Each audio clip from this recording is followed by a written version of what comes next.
Hai Sobat Rebahan, selamat datang di channel hiburan kaum rebahan. Armin akan melanjutkan membacakan cerita novel yang sangat seru, yang sangat menarik, yang sangat layak untuk diikuti dari awal hingga akhir, yang berjudul The History of Ye-Chen. Di video ini adalah part ke-143 yang bertepatan dengan bab ke-677. Sebelum melanjutkan, pastikan kalian sudah subscribe channel ini dan aktifkan lonceng notifikasinya agar tidak ketinggalan jika admin upload video terbaru. Kalian akan mendapatkan notifikasinya dan bisa menonton secara langsung. Jika kalian menyukai cerita seperti ini dan video-video seperti ini, jangan lupa like. Jika berkenan, share juga ke teman kalian agar teman kalian juga mendapatkan informasi hiburan seperti ini. Baik, kita lanjutkan di bab ke-677 bertepatan dengan part ke-143.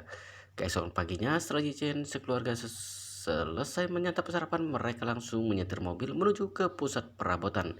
Malah berpikir semalaman, tetapi masih tidak terpikirkan bagaimana cara mengeluarkan uang yang ada di dalam rekening Xiao Changkun. Melihat sekarang ini sudah mau pergi menghabiskan uang, hatinya panik sekali. Sementara di saat yang sama, Nyonya Besar Xiao keluarga juga sudah bangun pagi-pagi. Selesai menyantap sarapan, mobil pengangkut barang sudah tiba. Para pekerja memindahkan furnitur dari kayu rosewood keluarga Xiao ke dalam mobil, lalu kemudian bersama dengan keluarga Xiao mengemudikan mobil itu menuju pusat perabotan. Di sebelah barat kota Jinling ada sebuah pusat perabotan yang berskala sangat besar. Hampir seluruh vendor di kota Jinling berkumpul di sana. Di saat furnitur dari kelas rendah Di sana furnitur dari kelas rendah, menengah, hingga atas, hingga kelas tinggi, semuanya lengkap. Boleh dikatakan sebagai tempat terbaik yang bisa dituju untuk membeli furnitur. Xiao Changkun berdiri sejak lalu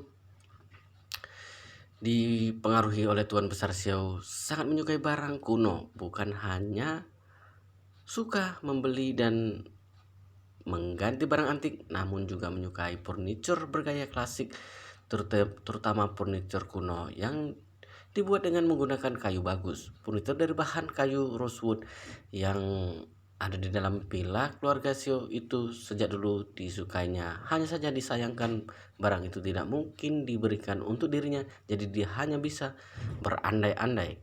Karena menyukai furnitur dari bahan kayu yang kuno, jadi begitu Xiao Changkun sampai di pusat perabotan, langsung ingin pergi ke area furnitur kayu.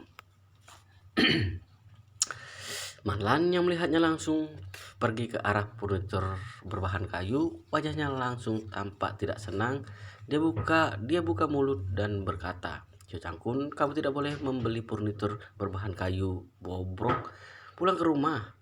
Rumah kita adalah villa besar yang sudah direnovasi dengan mewah. Jika ingin beli, maka beli saja furnitur bergaya Eropa yang mewah. Furnitur berbahan kayu seperti itu kuno dan mahal. Juga tidak enak diduduki, tidak boleh dibeli." "Memangnya tahu apa?" Xiao Changkun berkata dengan nada meremehkan. "Yang penting dari furnitur bergaya Tiongkok adalah kayu dan filosofi budaya. Ditambah lagi, harga barang seperti ini punya kesempatan besar untuk melambung. Orang yang berpendidikan baru bisa memahami hal ini." Manlan buka mulut dan mengatakan, "Kita berdua berasal dari universitas yang sama. Kamu kira kamu lebih berpendidikan daripada aku?" Xiao Changkun mengimbas-imbas tangannya. "Pendidikan yang dimaksud ini adalah filosofi budaya. Tidak bisa aku jelaskan padamu." Selesai berbicara, dia kemudian berbalik dan mengatakan kepada Ye-Chen, "Menantu baikku, jika kita bisa membeli satu set furnitur berbahan kayu rosewood, maka hari ini tidak sia-sia kemari."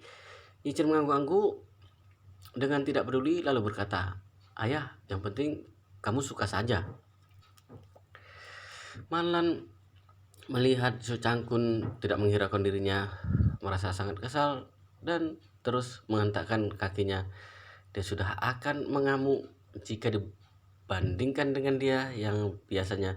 Namun sekarang dia tidak berani sembarangan mengamuk pada Xiao Changkun. Bagaimanapun sekarang dia tidak bisa memiliki satu peser pun.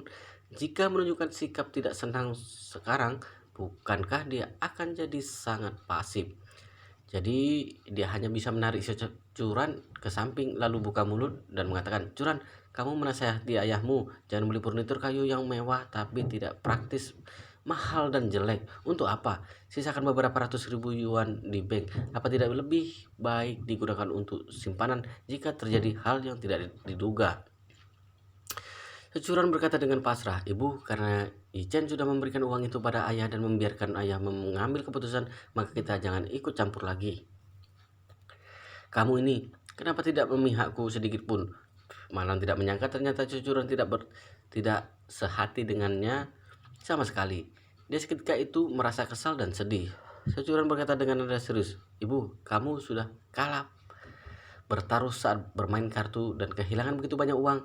Sudah seharusnya memetik sedikit pelajaran, berhenti sejenak karena sudah sepakat membiarkan ayah mengurus keuangan, maka harus menghormati keputusan ayah." Tenggorokan menelan rasanya seperti tercekik, sedih sedalam-dalamnya. Saat itu si Cangkun langsung melangkahkan kaki dan masuk ke sebuah stand yang bernama Hua Lee's House. Toko ini khusus menjual furniture berbahan kayu rosewood yang populer di kalangan lokal kota Jinling. Begitu masuk ke dalam, ada seorang pemuda yang maju lalu bertanya dengan ramah, "Apa yang ingin kalian cari?" Si Cangkun berkata, "Aku ingin melihat-lihat furniture berbahan kayu rosewood untuk ditaruh di ruang tamu." Pemuda itu bergegas menanyakan, "Jika boleh tahu, seberapa besar ruang tamu Anda?" Si Cangkun mengatakan, "Sekitar 200 meter kubik lebih." "Ruang tamu seluas 102 meter kubik lebih?" Pemandu itu terperangah setelah mendengarkannya, lalu membuka mulut dan berkata, "Bukankah ini besar sekali?" Si Cangkun terkekeh lalu mengatakan, "Model villa terbesar di Thomson kelas atas. Memangnya bisa sekecil apa ruangan tamunya?" Mata pemandu itu tampak sangat terkejut lalu bergegas mengatakan, "Tuan, ruang tamu sebesar itu Anda harus membeli lebih banyak furnitur agar tidak terlihat kosong." Selesai berbicara, pemandu itu bergegas mengarahkan mereka ke depan satu set sofa dari kayu rosewood, lalu memperkenalkan, "Tuan, ini adalah sofa set 3+2+2+1, didesain khusus untuk klien yang tinggal di villa totalnya untuk diduduki 8 orang. Jika ada tamu yang datang juga bisa muat. Sangat berwibawa." Si Cangkun maju untuk meraba pegangan sofa itu. Rasa halus dan licin saat disentuh membuatnya sangat puas. Lalu dia bertanya dengan penasaran, "Berapa harga satu set ini?" Pemandu itu mengatakan, "Tuan, set ini terbuat dari kayu rosewood Hainan, merupakan bahan kayu kelas atas. Ditambah lagi, ini adalah bahan lama. Jika Anda menyukainya, akan kami berikan harga modal totalnya 1.980.000 yuan." Wow, Socang pun terkejut lalu mengatakan, "Ini mahal sekali." Pemandu itu menjelaskan, "Ini bahannya berasal dari Hainan, bahan yang bagus, jadi harganya tentu sedikit lebih tinggi. Tetapi harga villa besar di Thomson kelas atas milik Anda setidaknya juga seharga ratusan juta yuan. Villa semua itu baru akan cocok jika dipadankan dengan set sofa seperti ini." Mana yang ada di samping mengerutkan alisnya dan berkata, "Sofa ini satu setnya sudah hampir mencapai 2 juta yuan. Setelah membelinya, lebih baik keluarga langsung tidur di sofa saja." Si Cangkun memelototinya sejenak lalu berkata dengan sedikit canggung, Set yang ini sudah banyak melebihi dari perkiraan anggaran kami. Apakah ada yang sedikit lebih murah? Misalkan kayu rosewood dari Myanmar, bukankah harganya lebih rendah dari buatan Hainan?" Pemandu itu mengatakan satu set sofa kayu rosewood dari Myanmar harganya juga 1 juta yuan lebih. Lagi pula sekarang tidak ada barang yang tersedia. Selesai berbicara, pemandu itu kembali menambahkan, dia berkata, "Pecinta kayu rosewood semuanya tetap saja lebih menyukai yang dari Hainan. Yang berasal dari Myanmar sungguh kurang berkelas." Su Chang Kun mengatupkan mulutnya merasa sedikit menyayangkan di dalam hati. Membeli sebuah sofa dengan harga yang hampir mencapai 2 juta yuan, ini jelas sekali tidak. Jelas sekali sudah terlalu jauh melampaui anggaran.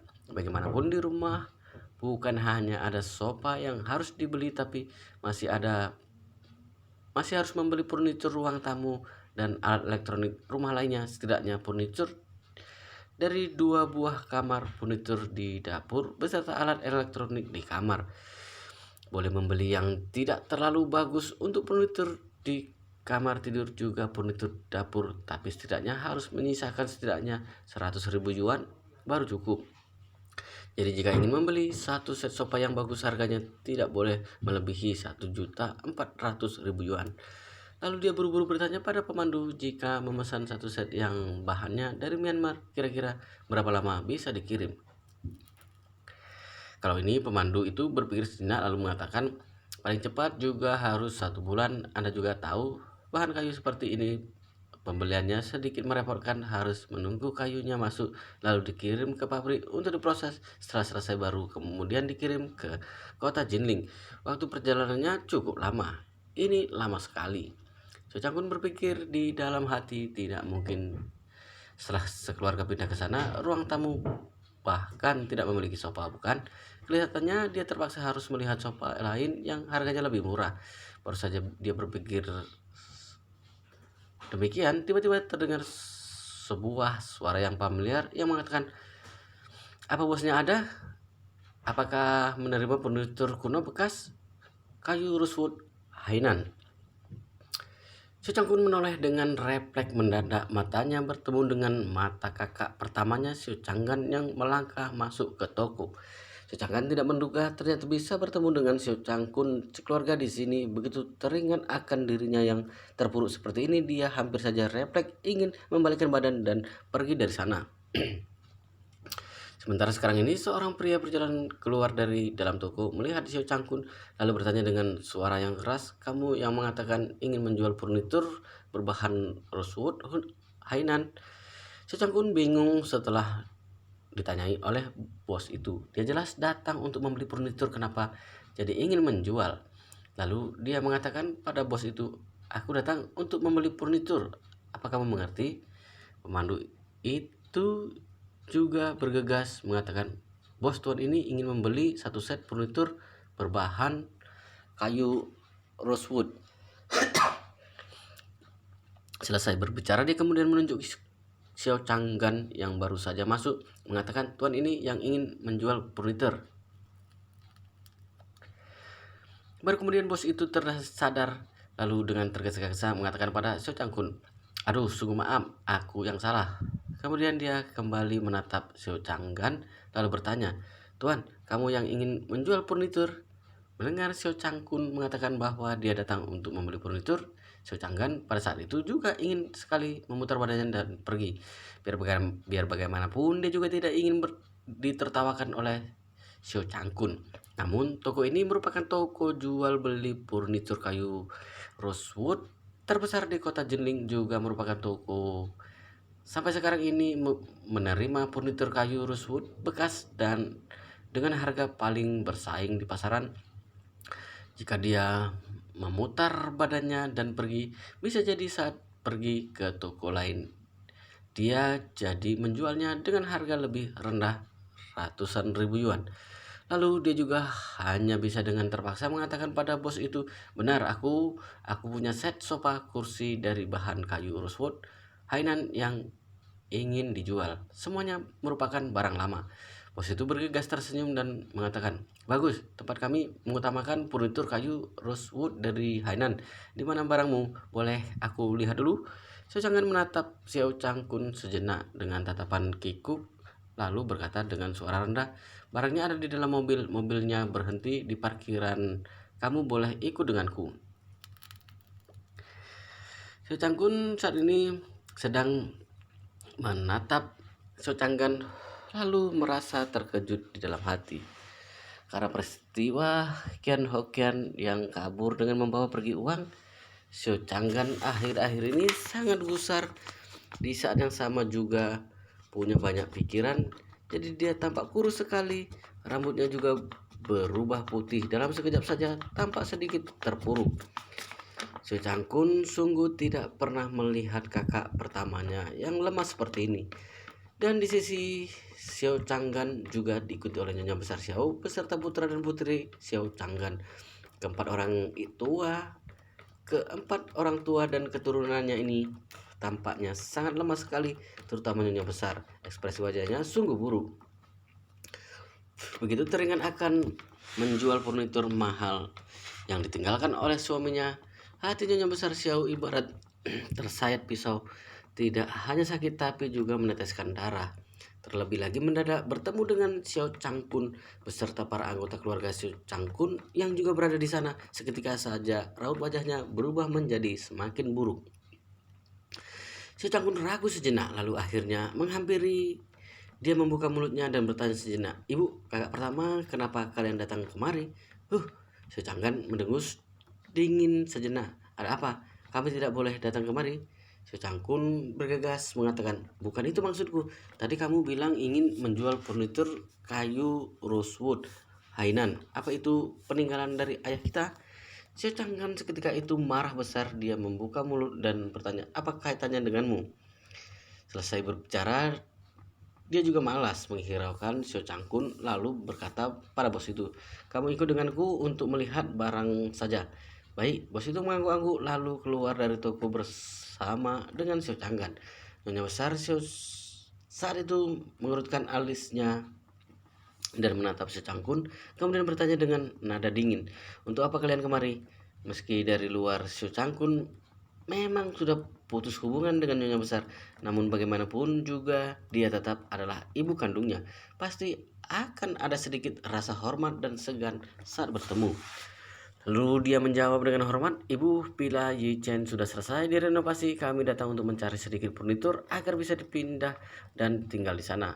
Ucapan Xiao Changkun semuanya adalah kenyataan. Namun saat masuk ke telinga Nyonya Besar Xiao, ini malah lebih menyakitkan dibandingkan mempermalukannya.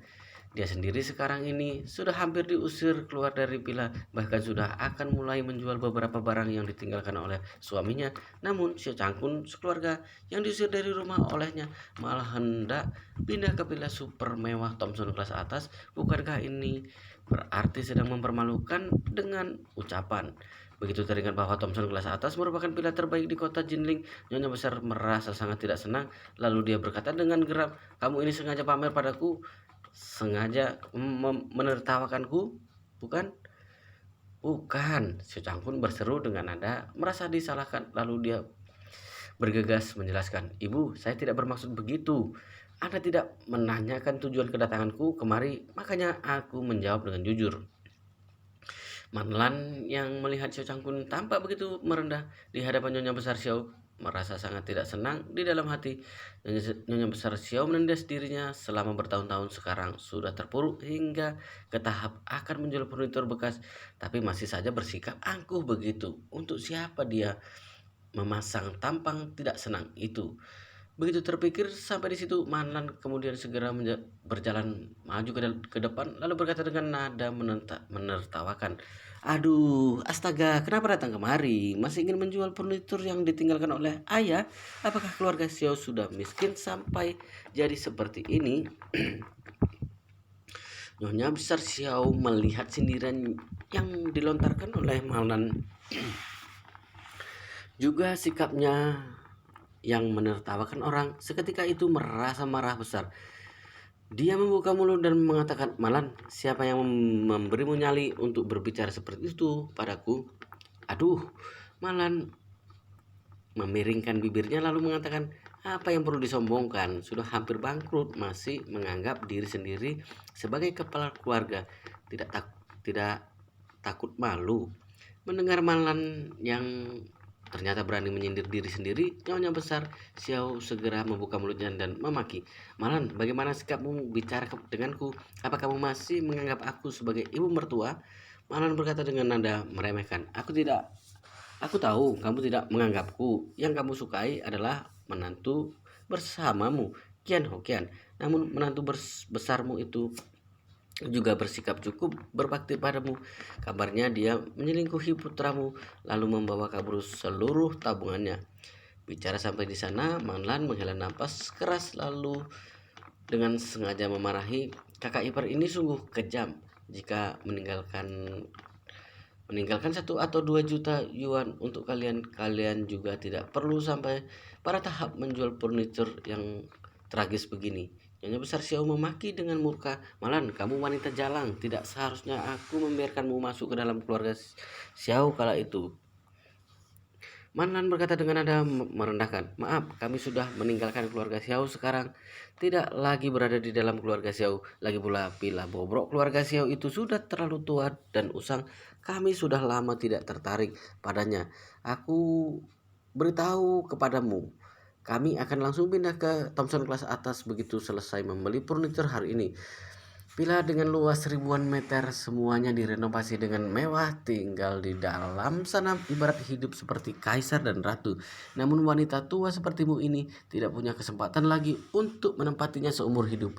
Dulu Manlan sering menerima perlakuan buruk dari Nyonya Besar Xiao, selalu tidak punya kesempatan untuk membalas. Apalagi dia orang yang pendendam. Dia sedang gusar karena tidak memiliki kesempatan untuk membalas Nyonya Besar Xiao. Namun sekarang melihat Nyonya Besar sudah terpuruk, jadi otomatis saja dia akan menertawakan sampai puas. Nyonya Besar Xiao saat ini merasa marah sekali hingga seluruh badannya bergetar. Lalu ia berkata dengan geram, Malan, kamu jangan terlalu puas. Bukankah pilamu itu mengandalkan si Yi Chen yang tidak berguna itu untuk menipu orang? Cepat atau lambat suatu hari nanti kalian akan diusir keluar dari sana. Sampai saatnya nanti aku akan menunggu kalian yang berakhir di jalanan. Manlan berkaca pinggang dan mengatakan, menungguku berakhir di jalanan? Kulihat kamu yang akan segera berakhir di jalanan, bukan? Aku sudah mendengar kabar Bang sudah akan menyita pila kalian. Sampai saatnya nanti aku ingin lihat apa yang bisa kalian lakukan jika nantinya kamu mati kelaparan, kehausan atau kedinginan di jalanan. Maka sebelum mati nanti kamu lebih baik introspeksi diri dengan baik. Kenapa kamu bisa sampai pada tahap menjadikan seperti itu?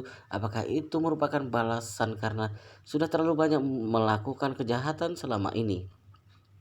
Cukup, Nyonya Besar Xiao marah hingga napasnya menjadi tidak beraturan. Dia memelototi Malan dan memakinya. Dasar wanita sial. Kalaupun sekarang keluarga Xiao bangkrut, memangnya kenapa? Cepat atau lambat kita pasti akan mempunyai kesempatan untuk bangkit kembali. Saat hal itu terjadi, keluarga kalian tidak akan pernah bisa kembali menjadi bagian dari keluarga Xiao. Setelah mendengar perkataannya, Xiao Changkun langsung berkata kepada Manlan, bagaimana kamu bisa berbicara seperti itu kepada ibu? Cepat minta maaf kepadanya. Manlan mengerutkan keningnya dan memandang Xiao Changkun. Kemudian dia mendengus dan berkata, apa kamu lupa bagaimana wanita tua ini mengusirmu pada waktu itu? Sekarang kamu mulai berpaling kepadanya lagi. Kamu menganggap dia sebagai ibumu, tapi apa dia menganggapmu sebagai anaknya? Setelah mengatakan ini, Manlan menunjuk ke arah Nyonya Besar Xiao dan berkata dengan dingin, hei wanita tua, aku mohon padamu, tolong sadarlah. Saat ini kamu sudah semenderita ini, tapi kamu masih bersikap ini di hadapanku. Aku beritahu sekalipun saat ini kamu berlutut di tanah dan memohon kepadaku untuk kembali, aku tidak akan pernah kembali. Memangnya apa hebatnya keluarga Xiao? Keluargamu sudah benar-benar bangkrut, bahkan sampai harus menjual furniture rumah demi bertahan hidup. Siapa orang bodoh yang mau kembali ke keluarga seperti itu? Amarah Nyonya Besar Xiao semakin tidak terkendali. Dia menunjuk ke arah hidung Malan sambil berkata dengan menekan setiap kata yang keluar dari mulutnya. Malan, wanita yang kamu sebut wanita tua ini sudah hidup selama puluhan tahun. Kamu adalah orang pertama yang berani berbicara seperti ini kepadaku. Kamu harus mengingat semua hal yang kamu katakan hari ini.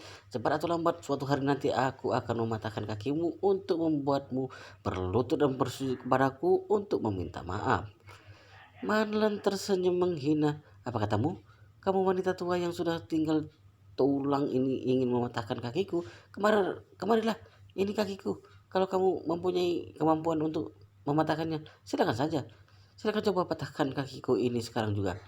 Sambil mengatakan hal ini, Manlan benar-benar menjulurkan kakinya ke depan sambil menunjukkan sebuah seringaian kepada Nyonya Besar Xiao. Hal ini benar-benar membuat kesabaran Nyonya Besar Xiao habis. Dia benar-benar ingin mematahkan kaki wanita itu sekarang juga agar dia tidak berani bersikap seperti ini kepadanya lagi. Namun Nyonya Besar Xiao tidak berani melakukannya karena saat ini Yi Chen ada di hadapannya. Dia masih mengingat dengan jelas adegan saat Yi Chen menghabisi sekelompok pengawal keluarga Xiao pada waktu itu. Hal ini masih membuatnya gemetar ketakutan tiap kali mengingatnya.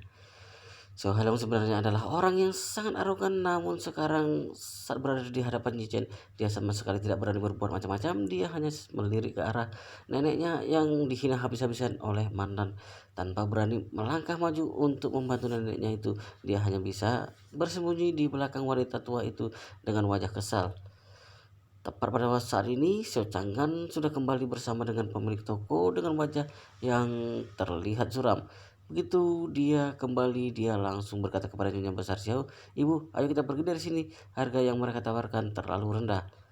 Pemilik toko itu langsung berkata, "Tuan, 1,1 juta yuan adalah harga yang cukup tinggi. Set furnitur yang Anda tawarkan ini terbuat dari bahan yang standar. Selain itu, usianya sudah sangat tua. Kerusakannya juga relatif besar. Harga yang aku tawarkan adalah harga yang sangat sepadan. Kalau Anda menawarkannya ke tempat lain, Anda tidak akan mendapatkan harga yang lebih tinggi dari ini." Sebelum ini Nyonya Besar Xiao sudah sangat kesal karena sikap Marlan kepadanya. Jadi begitu mendengar bahwa furnitur mereka hanya ditawar dengan harga 1,1 juta yuan, dia langsung berkata dengan marah, "Furnitur sebagus ini hanya ditawar dengan harga 1,1 juta yuan. Bukankah kamu terlalu serakah?" Pemilik toko itu berkata dengan tidak berdaya, "Harga yang aku tawarkan ini benar-benar jujur. Kalau kalian tidak percaya, coba kalian tawarkan ke tempat lain saja untuk mengetahui kisaran harganya."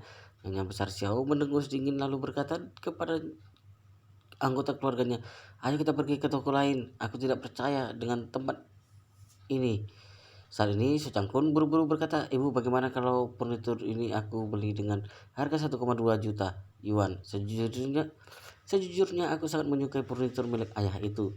"Jangan mimpi kamu," Nyonya Besar Xiao berkata sambil mengertakkan giginya. "Bahkan kalaupun aku harus bekerja sebagai tukang kayu sekalipun, aku tidak akan pernah menjualnya kepadamu." Setelah mengatakan ini, dia melambaikan tangannya ke arah Xiao Changgan dan berkata, "Ayo pergi, ayo kita pergi." Xiao Changgan melirik ke sekilas ke arah Xiao Changkun sebelum akhirnya mengikuti langkah Nyonya Besar Xiao berjalan meninggalkan tempat tersebut. Saat melihat punggung mereka yang semakin berjalan menjauh, Xiao Changkun hanya bisa menggelengkan kepalanya sambil menghela nafas. "Aku tidak menyangka ternyata keluarga Xiao benar-benar sudah bangkrut. Bahkan mereka sampai berada di titik di mana mereka harus menjual properti keluarga saat ayah masih hidup. Beliau benar-benar menyukai furnitur itu. Sangat disayangkan sekali kalau mereka benar-benar menjualnya." Xiao Changkun mengetahui bahwa ayahnya mempunyai ketertarikan dengan set furnitur itu, jadi dia langsung melangkah maju untuk menghiburnya. "Sudahlah ya, kita sangat mengenal karakter nenek. Dia tidak akan menjual set furnitur itu kepada ayah. Ayo kita lihat yang lainnya saja." "Iya." Si Cangkun hanya bisa menghela napasnya lalu berkata kepada pengawal toko tersebut, "Aku akan melihat-lihat yang lain dulu. Bahan dari Hainan yang kalian jual harganya terlalu mahal, sedangkan bahan dari Burma harus menunggu sangat lama." Wow, ceritanya sangat seru sekali guys, tapi sepertinya di video ini, di part ini sampai di sini dulu. Kita lanjutkan di part berikutnya, di video berikutnya. Jangan lupa kalian untuk subscribe channel ini dan aktifkan lonceng notifikasinya agar tidak ketinggalan jika admin upload video terbaru, maka kalian akan mendapatkan notifikasinya. Jika kalian menyukai cerita seperti ini, jangan lupa like. Jika berkenan, share juga ke teman kalian agar teman-teman kalian juga mendapatkan informasi hiburan seperti ini. Oke, kita lanjutkan di part berikutnya di video selanjutnya.